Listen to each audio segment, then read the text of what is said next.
నమస్తే అండి. ఎలా ఉన్నారు? నేను ఇప్పుడు బెల్లం దోసలు చేస్తున్నాను. అందుకు గోధుమ పిండి 2 కప్పులు, 1 కప్పు ఉప్మా రవ్వ,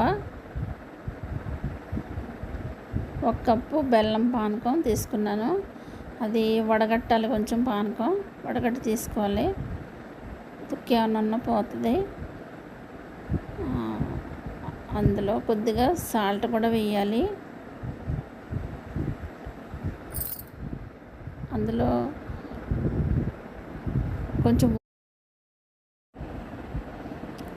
ఇప్పుడు ఇందులో వాటర్ పోసి కలుపుకోవాలి, ఉండలు లేకుండా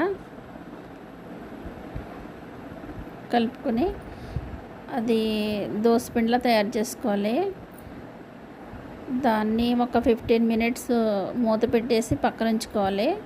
పిండి కొంచెం బాగా నానితే బాగా స్మూత్గా వస్తాయి దోశలు. స్టవ్ ఆన్ చేసి ఇప్పుడు ప్యాన్ పెట్టుకుందాం. అది హీట్ అయిన తర్వాత దోసపిండి వేసుకుందాం. ఇప్పుడు ఆయిల్ పోసి 2 వైపులా కాల్చుకొని దోశల్ని ప్లేట్లోకి తీసుకుందామండి.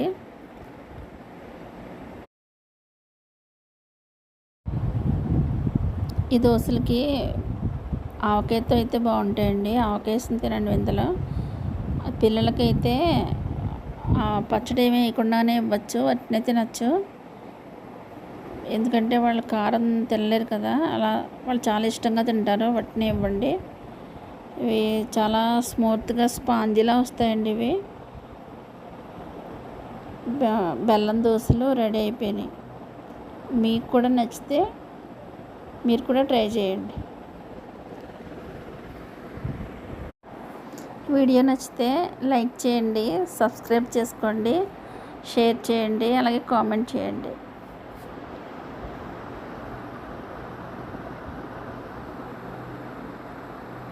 చెప్తాను.